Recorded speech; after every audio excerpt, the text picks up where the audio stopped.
Hello and welcome to Connect Sunday, the video helping you to prepare for Mass and to reflect on the Sunday Gospel together. Well, today is the third Sunday of Ordinary Time. We're in this green, growing time. And if you're keeping track, there are going to be 8 Sundays of Ordinary Time and then Lent begins. So we are on Ordinary Sunday number 3. And today we are looking at Luke 1, 1 to 4. 4:14 to 21. So we are at the start of Ordinary Time and we've had the baptism of the Lord. Then last week we had that little jump to John. We looked at John's Gospel for a week because we wanted to reflect on Jesus's first public miracle where he turned water into wine at the wedding at Cana.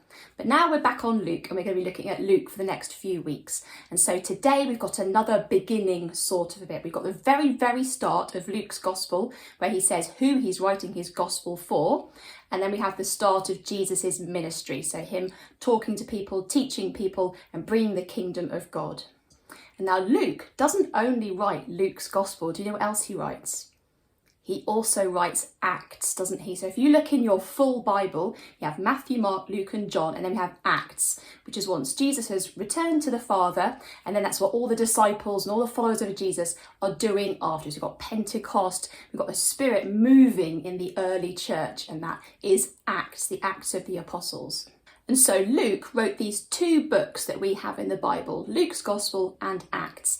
And you can see the Spirit is mentioned a lot in both. It's very obvious in Acts of the Apostles, but I'm going to ask you to look out for it in Luke's Gospel because it came up in the baptism of the Lord. Do you remember we looked at Luke's version of the baptism of the Lord and we said that the Spirit is very obvious in that passage there. And today, again, Luke says right at the start of where he's talking about Jesus' ministry, the power of the Spirit was in him. This power of the Spirit was in Jesus. And then we hear Jesus going into a temple in Nazareth where he'd grown up, and he reads this passage of Isaiah. And this passage of Isaiah is a bit like a manifesto or a mission statement for what Jesus is going to be doing. Because what does it say in this passage of Isaiah? It says that he is going to bring good news to the poor, he's going to set people free, he's going to open the eyes of the blind. And that's what we see in the rest of the gospel. And ultimately, in Jesus' death and resurrection, he sets us all free. So right at the start, we have this mission statement, what Jesus is going to do. And he says, this passage of Isaiah, that was a prophecy about me, and I am doing this today. This is being fulfilled today. So that's what our gospel today is telling us. Right at the start of his ministry, Jesus is full of the Spirit and about to go out and do this mission.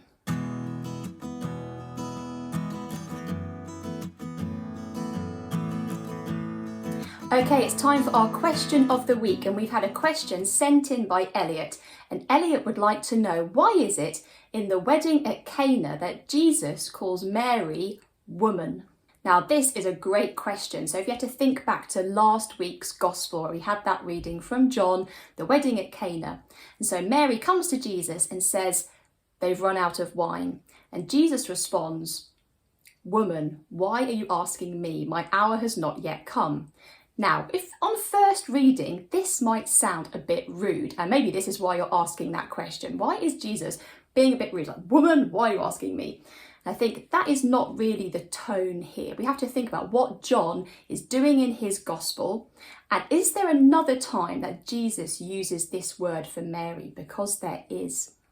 So at the cross, when Jesus is on the cross, he again refers to Mary as woman. And he says to Mary and John, who are at the foot of the cross, he says, woman, this is your son, i.e. John, okay? So he's used that 2 times, and it can't be being rude on the cross. And Jesus was without sin, so he wasn't a rude person. So what is actually happening here?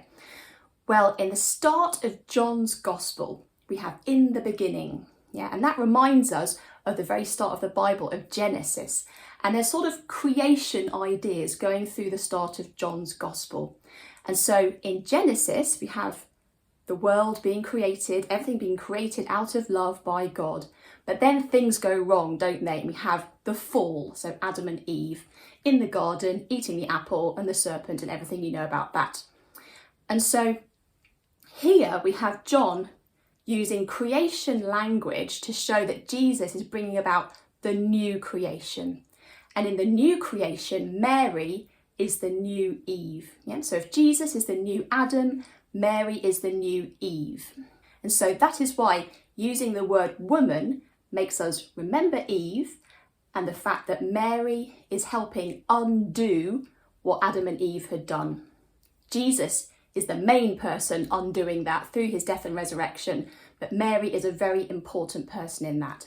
And so that is one of the ideas about why Jesus would call Mary woman in this passage. So if you have a question for Question of the Week, please email me, colorandshapeonline@gmail.com, and I will find you an answer. So don't forget to head over to the colorandshapeonline.com website, where you'll find more resources to get into the theme each week. There are reflection questions, discussion questions, creative ideas, so head over there, find those things, and I will see you next week.